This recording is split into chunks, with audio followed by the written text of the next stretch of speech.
In this video, I am going to discuss what vector algebra. Vector algebra define करने से पहले मैं physical quantity बताऊंगा. Physical quantity क्या होती है? Physical quantity, a quantity that has magnitude, that can be measured, that can be measured. A quantity that can be measured is called physical quantity. वो quantity जिसको हम measure कर पाएंगे उसको कहते हैं physical quantity. For example, height, area, mass, volume, force. ये सारी एग्जाम्पल किसकी हैं? फिजिकल क्वांटिटीज की एग्जाम्पल्स हैं. फॉर एग्जाम्पल, अगर मेरे पास कोई भी पेन है, इसकी हाइट हम मेजर कर सकते हैं. यानी कि मतलब हाइट एक ऐसी क्वांटिटी है जिसको हम मेजर कर पाएंगे. इसी तरीके से एरिया, अगर मेरे पास कोई भी रेक्टेंगल है, इसकी लेंथ 10 सेंटीमीटर है, ब्रेडथ 5 सेंटीमीटर है, इसका एरिया आएगा length into breadth, that is equal to 10 centimetre into 5 centimetre. 10 into 5 50 centimetre, that is equal to centimetre square. मतलब यहाँ पे मेरे पास एक रेक्टेंगल था, उसकी लेंथ 10 सेंटीमीटर थी, ब्रेडथ 5 सेंटीमीटर थी, उसका एरिया मैंने निकाल दिया. मतलब एरिया एक ऐसी क्वांटिटी है जिसको हम मेजर कर पाएंगे. मतलब एरिया ऐसी क्वांटिटी है जिसको हम मेजर कर पाएंगे. इसका मतलब एरिया भी क्या है? Physical quantity. Physical quantities are those quantities which can be measured. वो क्वांटिटी जिनको हम मेजर कर पाएंगे उनको कहते हैं फिजिकल क्वांटिटी. इसी तरीके से मास, अगर हमारे पास कोई भी ऑब्जेक्ट है, उसका मास हम निकाल सकते हैं. उसका मास 5 kg होगा, 4 kg, 10 kg, कुछ भी होगा. लेकिन कहने का मतलब ये है कि मास को भी हम क्या मेजर कर पाएंगे. इसी तरीके से वॉल्यूम को भी हम मेजर कर पाएंगे, फोर्स को भी हम मेजर कर पाएंगे. ये क्वांटिटी सारी वो क्वांटिटी है जिनको हम मेजर कर पाएंगे. मतलब फिजिकल क्वांटिटीज वो क्वांटिटीज होती है जिनको हम मेजर कर पाएंगे. अगर मैं यहाँ पे और एक एग्जाम्पल लूँ, ऑनेस्टी को हम क्या मेजर कर पाएंगे? ऑनेस्टी को हम मेजर नहीं कर पाएंगे. इसका मतलब ऑनेस्टी फिजिकल क्वांटिटी नहीं है. अब फिजिकल क्वांटिटी के दो टाइप्स हैं. फिजिकल क्वांटिटी के दो टाइप्स हैं. एक में वो क्वांटिटीज आती हैं जिनमें सिर्फ मैग्नीट्यूड होता है. मैग्नीट्यूड का क्या मतलब? मैग्नीट्यूड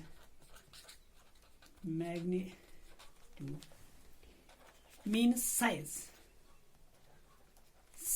और क्वांटिटी. मैग्नीट्यूड मीन्स साइज और क्वांटिटी, मतलब हाउ मच, कितना. मैग्नीट्यूड मीन्स साइज और क्वांटिटी. अब फिजिकल क्वांटिटी के दो टाइप्स हैं. एक में वो क्वांटिटीज आती हैं जिनमें सिर्फ मैग्नीट्यूड होता है. Quantity with magnitude only.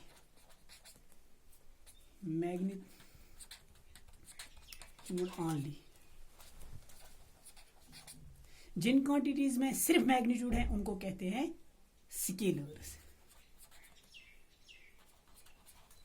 Quantities with magnitude only. और दूसरा type quantity with magnitude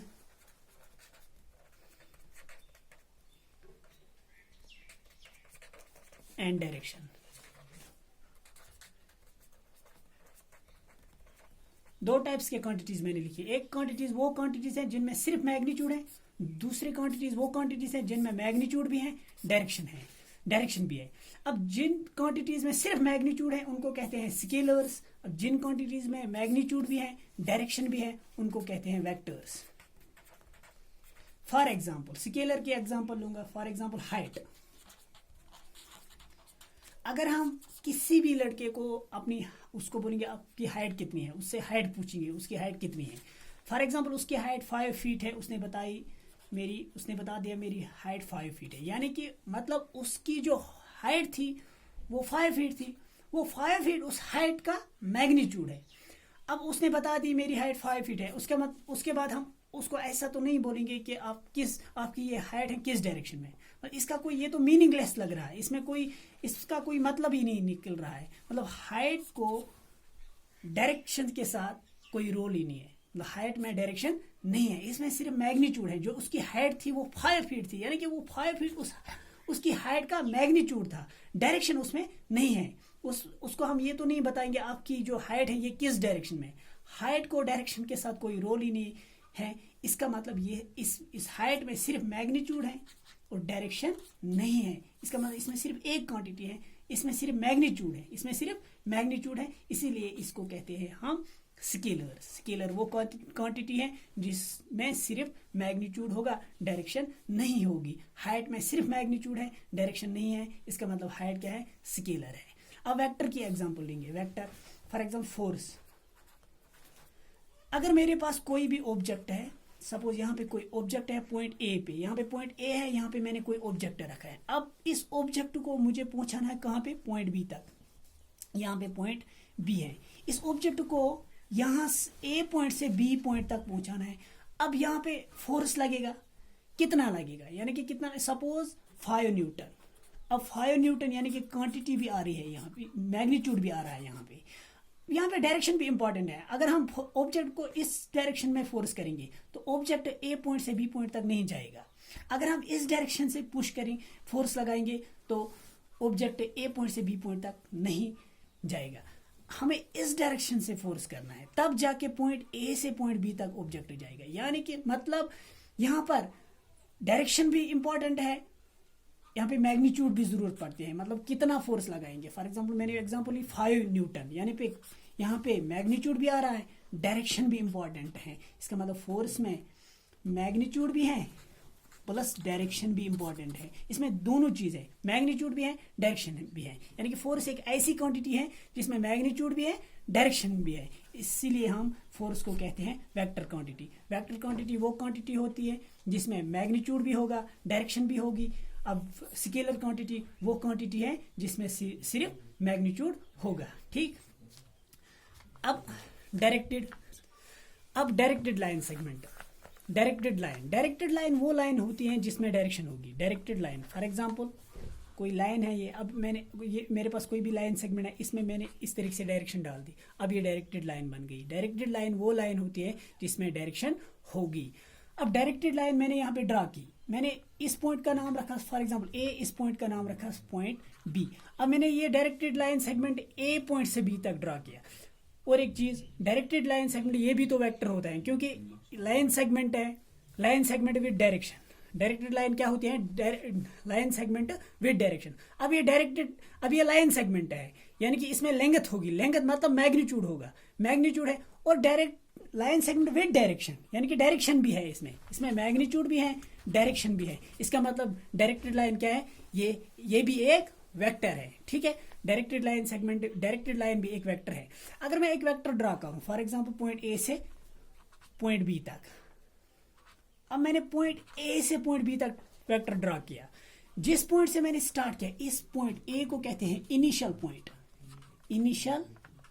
point, and this point B is called terminal point. कोई भी वेक्टर अगर मैंने ड्रा किया पॉइंट ए से पॉइंट बी तक, जिस पॉइंट से मैंने स्टार्ट किया उस पॉइंट को कहते हैं इनिशियल पॉइंट, और जिस पॉइंट पे मैंने वेक्टर खत्म किया उस पॉइंट को कहते हैं टर्मिनल पॉइंट। अब इस वेक्टर को हम डिनोट कैसे करेंगे, रिप्रेजेंट कैसे करेंगे, लिखेंगे कैसे, हम ऐसे लिखते हैं ए बी, ऊपर एक छोटी सी रे डालते हैं, इसको पढ़ते हैं हम वेक्टर ए बी। इसको हम सिंगल लेटर से भी डिनोट कर सकते हैं, स्मॉल लेटर से भी डिनोट कर सकते हैं। फॉर एग्जांपल ए वेक्टर बोलेंगे इसको। ठीक है। अब इसका अगर मैंने वेक्टर बी से ए तक ड्रा किया फॉर एग्जांपल इस तरीके से, यहाँ पे ए, यहाँ पे बी, अगर इसकी डायरेक्शन इस तरफ है तब जाके उस टाइम हम ऐसे नहीं बोलेंगे ये वेक्टर ए बी है। यहाँ पे इनिशियल पॉइंट बी है, टर्मिनल पॉइंट ए है, इसको हम बोलेंगे वेक्टर बी ए, यानी कि हम पहले लिखते हैं इनिशियल पॉइंट फिर लिखते हैं टर्मिनल पॉइंट, यानी कि इनिशियल पॉइंट से टर्मिनल पॉइंट तक हम जाते हैं। अगर इनिशियल पॉइंट ए है तो पहले ए लिखेंगे, टर्मिनल पॉइंट बी है फिर बी लिखेंगे। अगर इनिशियल पॉइंट ए होगा, टर्मिनल पॉइंट बी होगा वेक्टर का, तो उस तरीके से उसको हम ऐसे लिखते हैं वेक्टर ए बी, पहले इनिशियल पॉइंट फिर टर्मिनल पॉइंट। अगर इनिशियल पॉइंट बी होगा, टर्मिनल पॉइंट ए होगा, तब जाके हम इस तरीके से लिखेंगे वेक्टर बी ए। ठीक, अब इसका मैग्नीट्यूड कैसे डिनोट करते हैं। फॉर एग्जांपल मेरे पास कोई भी वेक्टर है, वेक्टर ए बी, ये इसका इनिशियल पॉइंट है, ये इसका टर्मिनल पॉइंट है। इसका मैग्नीट्यूड हम इस तरीके से डिनोट करते हैं, A B vector modulus of vector A B. A B कोई वेक्टर है, इसका मैग्नीट्यूड हम डिनोट करते हैं मॉड ऑफ ए बी। अगर इसको हमने डिनोट किया सिंगल लेटर से वेक्टर ए, तो उस तरीके से इसका मैग्नीट्यूड हम डिनोट करेंगे मॉड ऑफ वेक्टर ए। ठीक, उसके बाद position vector, position vector, position vector, position vector of A point P. Position vector हम एक पॉइंट को निकालते हैं। अगर हमारे पास कोई भी पॉइंट है उसका पोजीशन वेक्टर निकालते हैं। ठीक है, अगर मेरे पास कोई भी पॉइंट है, पॉइंट पी फॉर एग्जांपल, उसका पोजीशन वेक्टर क्या है? Position vector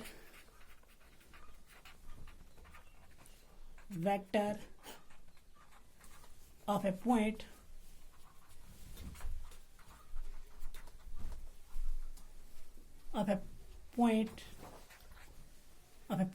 P is that vector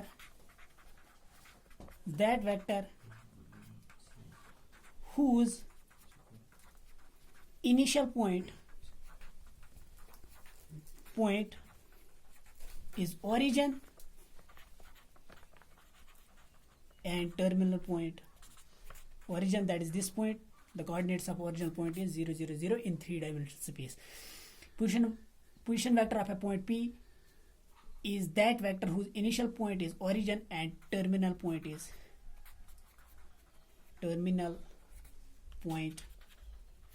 is point P. क्या लिखा मैंने? एक पॉइंट का पोजीशन वेक्टर वो वेक्टर होता है जिसका इनिशियल पॉइंट ओरिजिन होगा और टर्मिनल पॉइंट यही पॉइंट पी होगा। फॉर एग्जांपल मेरे पास कोई भी 3-डायमेंशनल स्पेस में यहाँ पे ड्रा करूंगा और सपोज ये एक्स एक्सिस है, ये वाई एक्सिस है, ये इसकी जेड एक्सिस है। अब यहाँ पे पी कोई पॉइंट है, इसके कोऑर्डिनेट्स एक्स वाई जेड है। ठीक, ये पी कोई भी पॉइंट है, इसका पोजीशन वेक्टर वो वेक्टर है जिसका इनिशियल पॉइंट ओरिजिन होगा और टर्मिनल पॉइंट यही पॉइंट पी होगा। फॉर एग्जाम्पल दिस वेक्टर, ये ओरिजिन है। यहाँ पे अगर मैं ये वेक्टर ड्रा करूं, इसका इनिशियल पॉइंट ओरिजिन है, टर्मिनल पॉइंट क्या है? पी है। तो ये जो ये ओपी वेक्टर हमने बनाया, ये इस पी पॉइंट का पोजीशन वेक्टर है। पोजीशन वेक्टर वो वेक्टर होता है जिसका इनिशियल पॉइंट ओरिजिन होगा और टर्मिनल पॉइंट वही पॉइंट पी होगा। ठीक, अब इसको हम इस तरीके से डिनोट करेंगे, position vector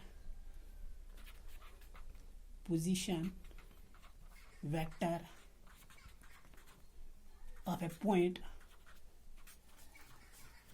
P is denoted by